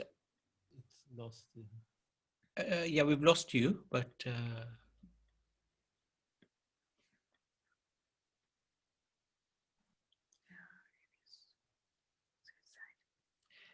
can anybody else hear Maharaj? No, can't. I think yes. No problem. No, can't. Okay. Hopefully, the mediator's job. Oh no, he's just gone. He should be back shortly. Okay, can you hear me now? Yep, we can hear you now. Yes, Yeah. yes, Maharaj. Yes, yeah. Yeah. So something happened to the connection. Anyway, that we've got everybody on the call. Yep. Yes. Yep. Okay. So basically speaking, if you like to learn mediation and help devotees like that, that could be very useful, actually, because it's either we help devotees to agree with each other or help them to agree to disagree, at least, because there are instances like that. Like Prabhupada said, if you cannot agree, then just, work separately. I mean, it doesn't stop the mission. But as long as devotees are not like holding onto grudges or resentments against each other, that's the most important thing, right? Yes. Because it's like relationship with devotees, that's the most important thing, because it's like whatever we do, all the results will stay in this world, but relationship will be carried over to the spiritual world. And so if you have problem with someone, how can you go to the spiritual world? You wouldn't want to see that person's face. Right? So that's really important, that we don't have any grudge or resentment or, you know, any type of negativity against anyone, what to speak of the devotees. I mean, everyone has their bad days or bad months or even bad years. What to do? That's material conditioning, but you know, that's their problem. And most important thing is that we don't make other people's problem into our own problem. Like that. And so as long as we can help people with understanding this point, how to be independently thoughtful as Prabhupada wanted, you know, devotees can be successful. And because Kali Yuga is the, you know, age of quarrel and hypocrisy, I think it's pretty useful for us to learn the basics of conflict resolution as well. So thank you. Very good question. So to stay calm, basically, and try and get on. So basically, Yeah. You know, it's like, just ask yourself a question: why other people's problems have to affect me? You know, let them have their problems. And I have enough of my own problems to worry about other people's problems. True. True. One more question, Brad. You said about eating out. You shouldn't eat out if it's not offered to the Lord. So if we go to some relation's house and they haven't offered what they've cooked to the Lord and it's offered to us, can we, in our minds, before we eat it, offer it to the Lord and then eat it, or we shouldn't eat that either? Well, it depends on circumstances, I mean, and depends on your level of relationship with your relations. Basically, you know, with my mother, I was pretty stern. I told her, unless you cook and offer everything to Krishna, you know, and of course cook only pure vegetarian, I won't be eating anything you cook. So she was forced. Right. And then she became a devotee. Right. Okay. So, Yes. so it depends on the circumstances, I suppose. Maybe Nabhinandan Prabhu can say something about it as well, because family people have to face that much more often than us renunciates. I think if you're going to a relative's home and if they do offer it, they offer it to you, they don't offer it to the Lord. I think, and you want to maintain that relationship, I suppose, then within your mind, definitely you should offer it. Whether the Lord will accept it or not, that's up to him.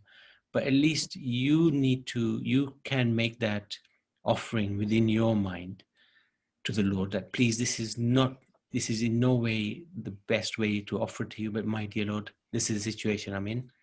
Please help these people so that they can come closer to you. But in the meantime, accept what they've cooked. And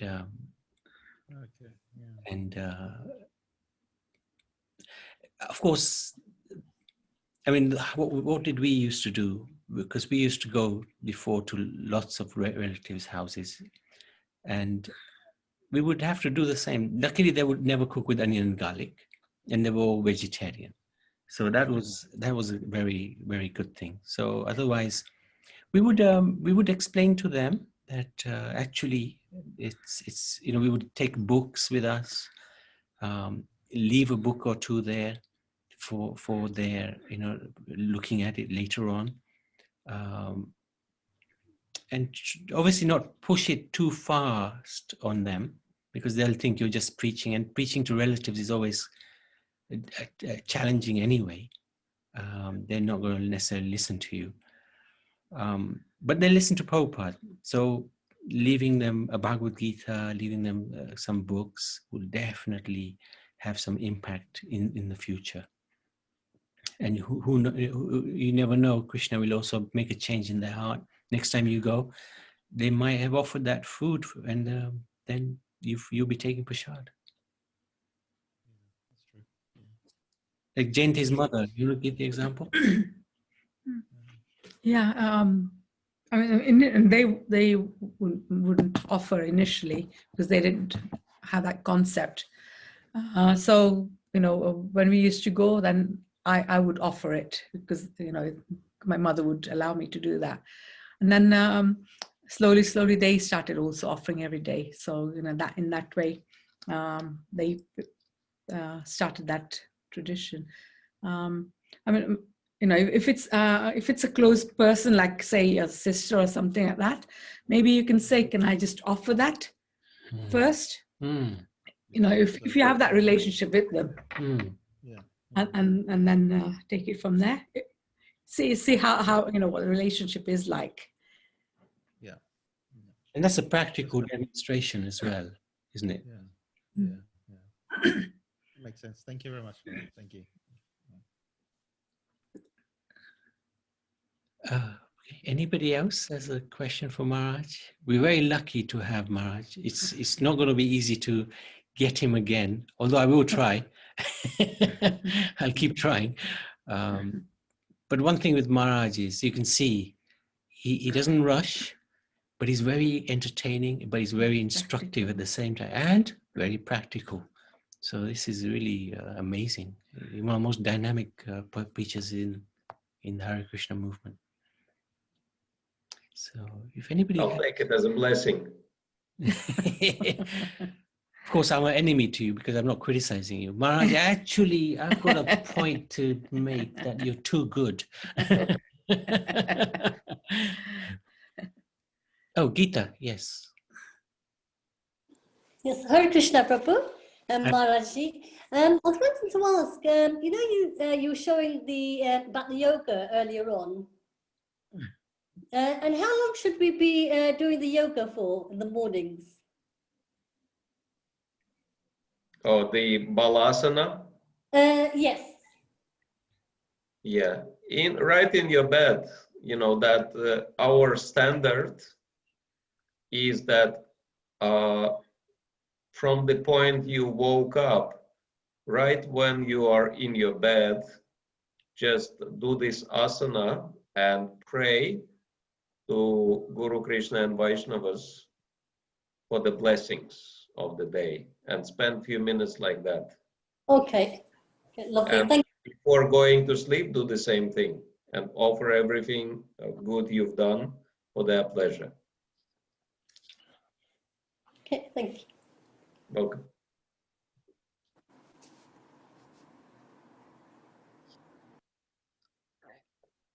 Anybody else? Any questions for Maharaj? Any comments? Is Nani been there? Oh, she's not there.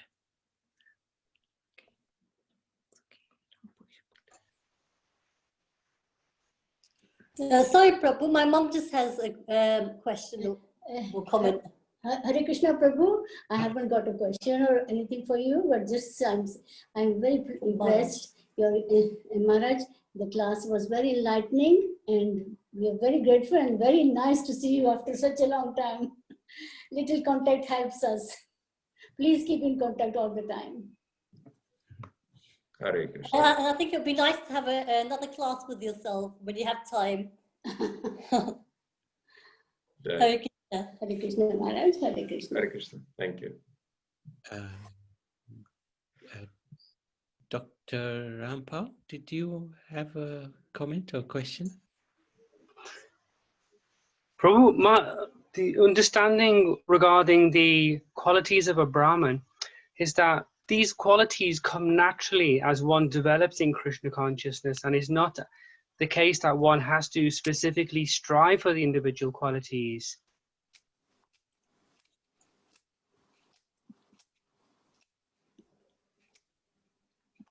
Right. So that was the comment, right? Yes, Maharaj. Okay. Yeah.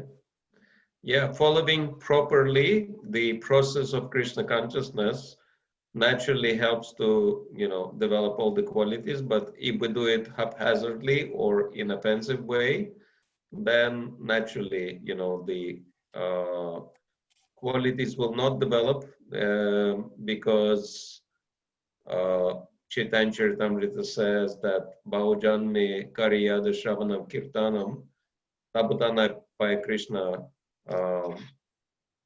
was that Padapremadan, that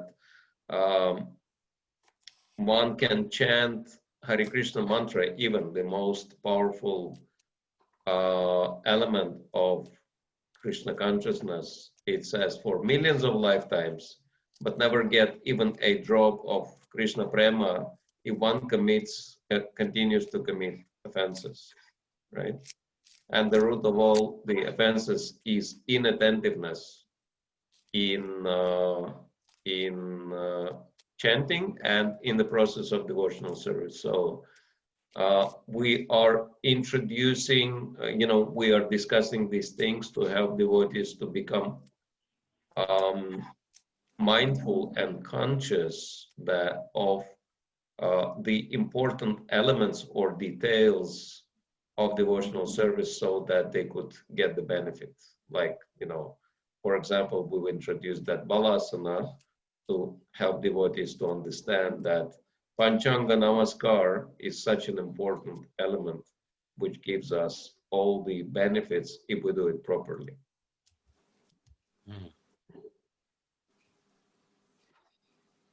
And Maharaj, I suppose Krishna lists these qualities of the Brahman in the Bhagavad Gita. And we are, I suppose, aspiring to become Brahmins. We want to become Vaishnavas and devotees of the Lord.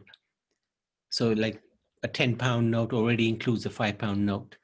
So our aim, if we become Vaishnavas, those qualities will naturally develop. But to know the qualities will presumably also help us, because knowledge is important.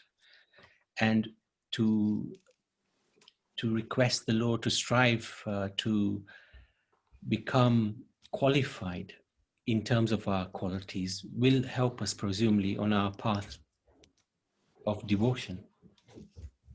Yeah, that's true. And also, Chaitanya Charitamrita is so powerful, and it is so important for understanding the intricacies and all the fine details of Krishna consciousness. And when Sri Chaitanya Mahaprabhu instructs Sanatana Goswami, he says, the Bhakti Lata, the plant of devotional service, the creeper of Bhakti, is growing in the heart. And then you water it with the water of Shravanam Kirtanam. But then what's happening? The anarthas are also growing, nourished by the same Shravanam Kirtanam. And the funny thing is that anarthas, or the weeds, they tend to grow much faster. And the weeds might look exactly like the plant, the Bhakti Lata plant.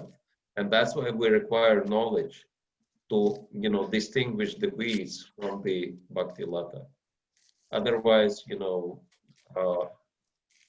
it's either our Bhakti Lata will be choked by the weeds, or we might by chance uproot our own Bhakti Lata.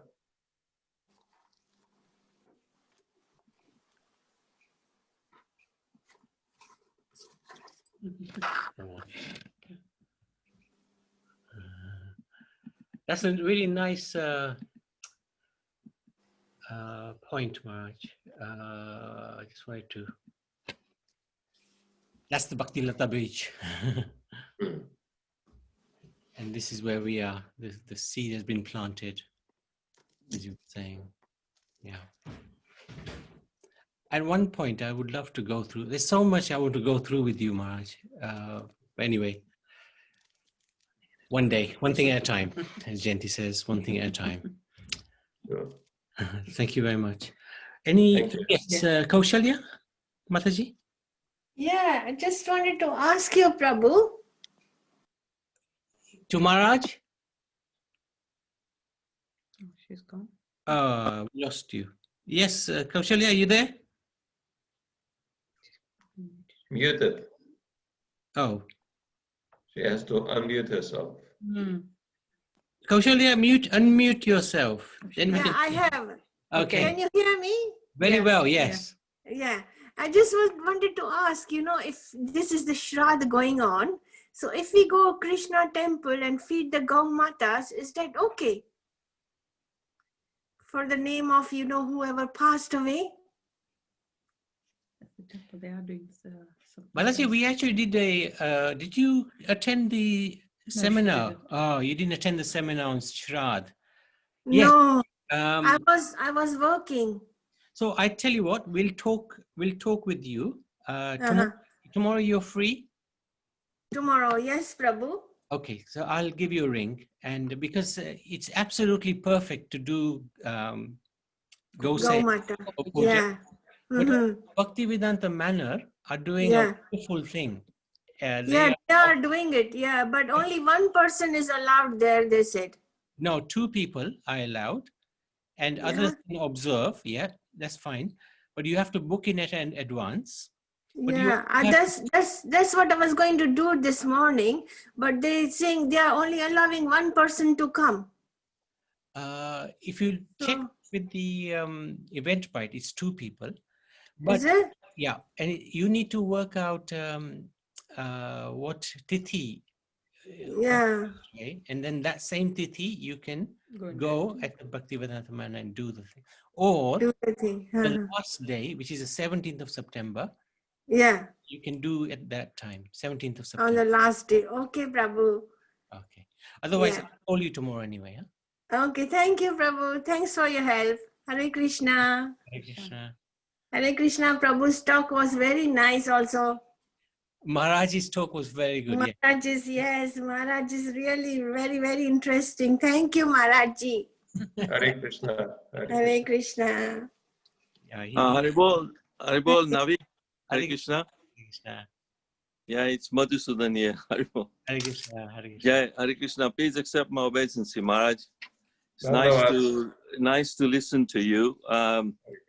I work along with Nabi in some of the sessions, but my question was that referring to Bhagavad Gita in 3rd chapter, when Krishna is saying, I've got the text here, it's far better to discharge one's prescribed duties, even though faultily, than another's duties perfectly.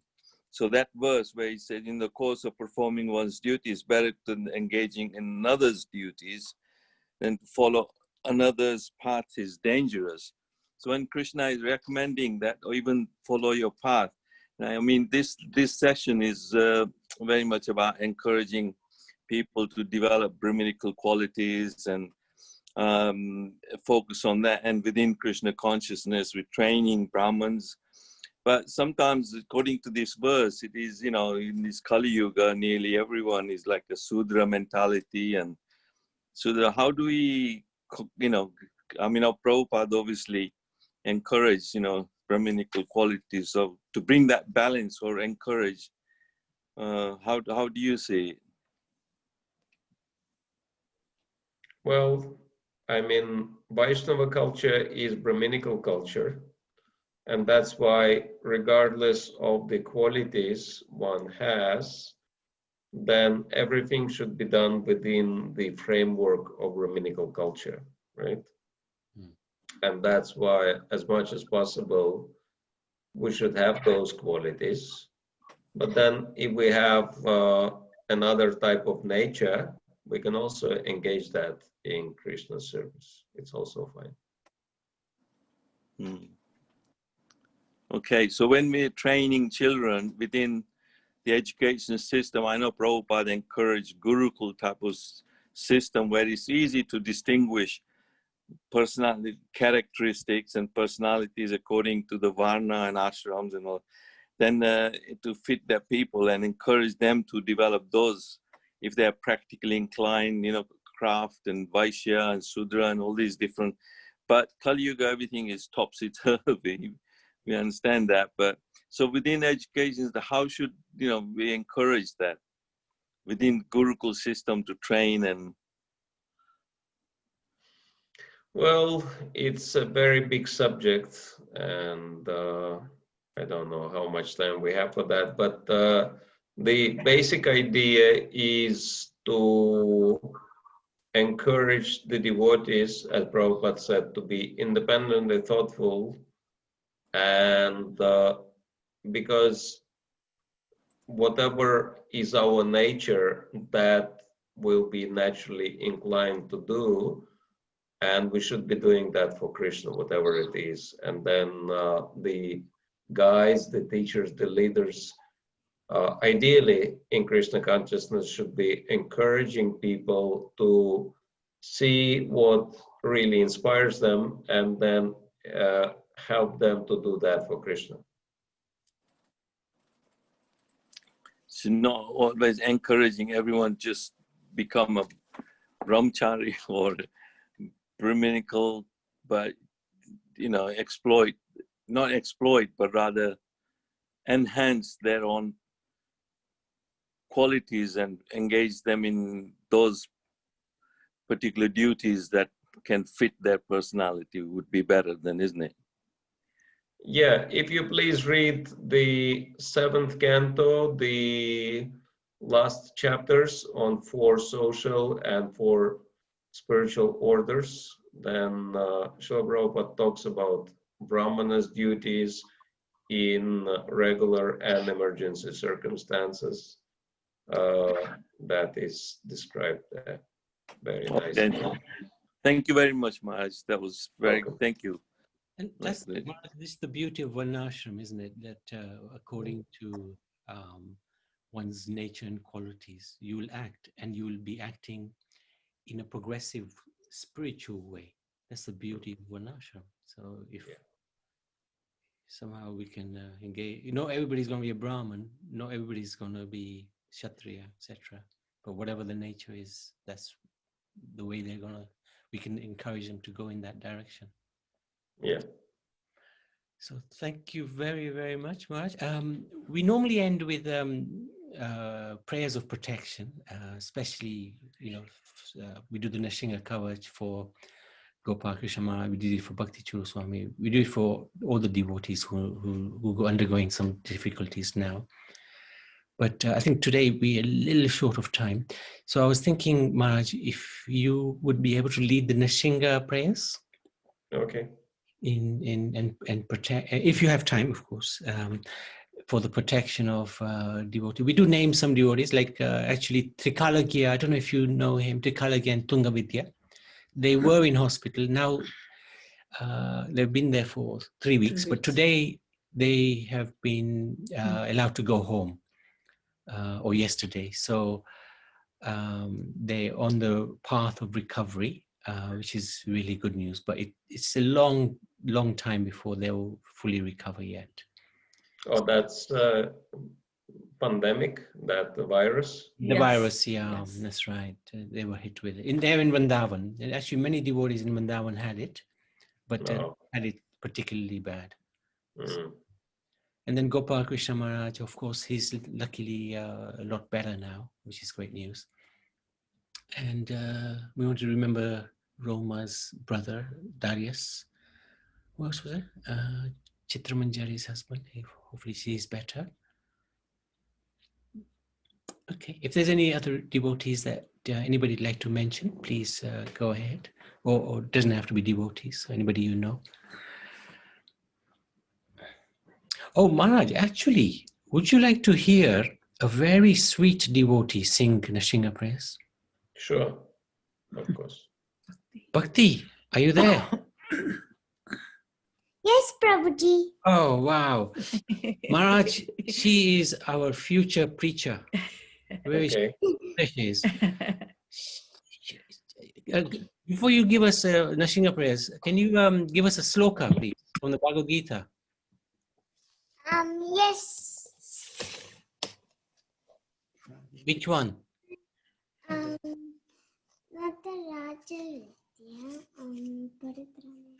Paritranaya sadhuna vinachaya tadisrita dharma samspapamapya Sambhava Nitya Yuge Yuge.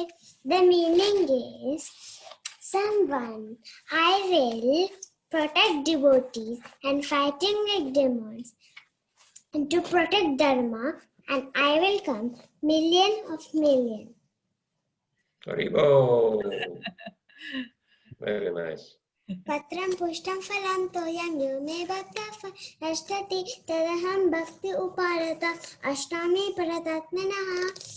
And another meaning is, someone offers me a leaf, a water, or a fruit, and accept, I will take, in the love and devotion, I will take and eat it.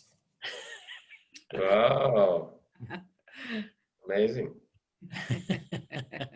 She's the daughter of Gopal Ganashraya. Haribo. Yeah, very good. He's a disciple of Jayapatak Swami. Yeah. Very, very nicely training their daughter. Mhm. So you can sing to Lord Nrsimhadev, and it's to protect devotees, okay? Yeah. Namaste Narasingaya. Namaste Narasingaya. Praladadayine. Praladadayine. Hiranyakashi Pyuvakshaha. Hiranyakashipu vaksha. Shilatanka Shilatanka nakalaye. Yeto Nashinga Parato Onashinga. Ito parto shinga. Yeto ya Tato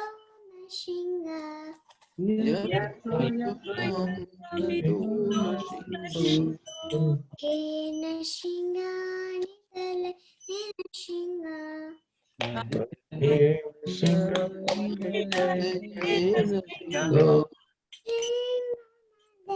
Janana Papate.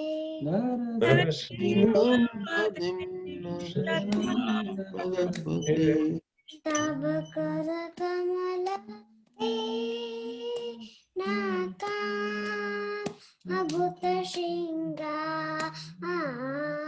Dalitari Anyakashipu Tanuvinda Keshavadita Narahari Rupa Jajakadisha Hare Jajakadisha Hare Jajakadisha Hare. Tabakara kamala Narahari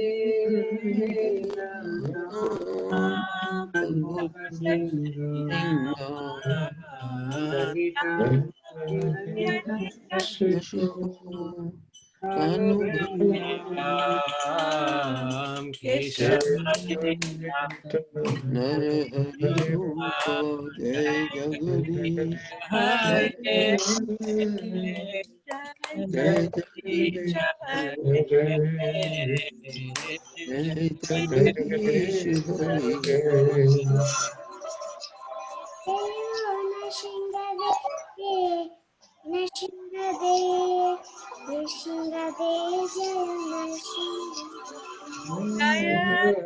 Nrsimhade, Nrsimhade, Nrsimhade, Jaya Nrsimhade.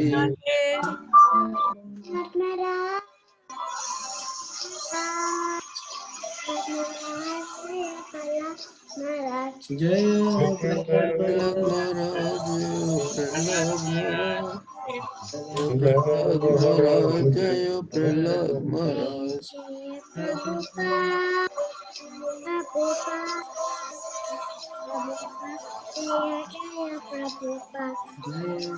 Jaya Prabhupada. Prabhupada.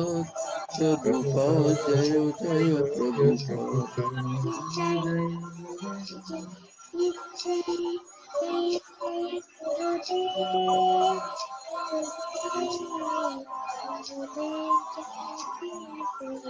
Jayo Jayo Gurudev, Gurudev, Gurudev, Jayo Jayo Gurudev.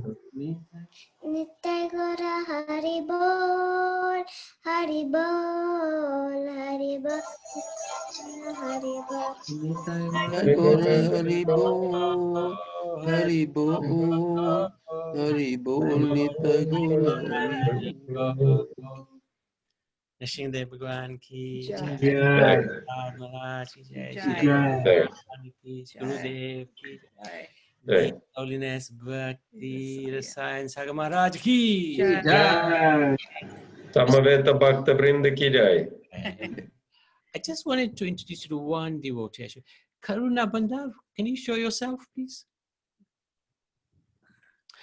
This is Mataji. She lives in Mauritius and she leads the Nrsimha Kavach, but she's also been leading the Hare other. Krishna. Where are you? Where are you? Accept my humble There you are. obeisances, Maharaj. Very good. So she's been singing beautiful bhajans like the Radhika Astakam and the Rupa Manjari bhajan, which Bhakti Siddhanta Saraswati was listening to at the end of his time in this world. So really wanted you to bless her to continue with her wonderful, wonderful bhajans and Bhakti Yoga devotion. Very, very amazing devotee.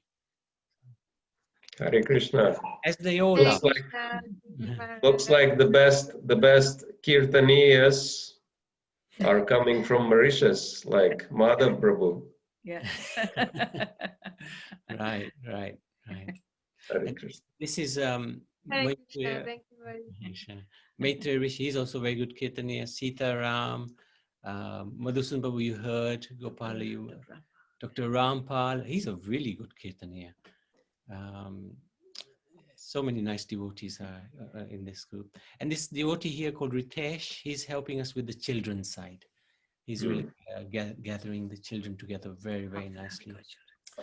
And yeah, we've got, in half an hour, we've got the children's session now. So I'd like to thank you, Maharaj, for your time and Hare Krishna. Thank your you. guidance. Wonderful class. You made a change again in my mindset. Really, really appreciate. I might take you up on that ISKCON resolve, maybe.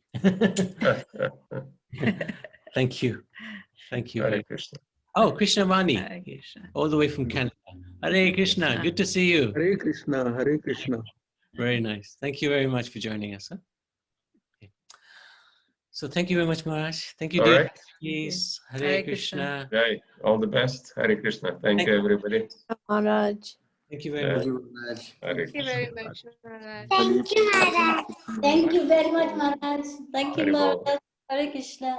Bhakti Hare Devi ki jai. Where is she? Hare Krishna. Yay. Here again. Hare Bol. Getting ready for the next Ah, there session. she is. Hare Krishna. Oh, she's showing off her Radharani there. Wow. Very good. Very good. Jai. Very sweet. Hare Krishna. Hare Maharaj. Krishna. I'll be in touch, Maharaj. I'll be in touch. Hare Krishna. Maharaj. Hare Krishna. Hare Bol. Hare Krishna Pritam. Hare Krishna Bhakti. Hare Krishna. Oh, lovely girl. Yeah, she's good. So She's really beautiful. So beautiful. she I is. think she's the Radha Rani. She is. Yeah, she is. Ah, I know.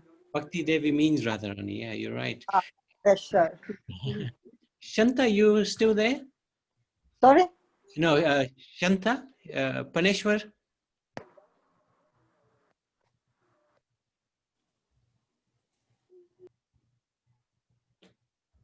Shanta.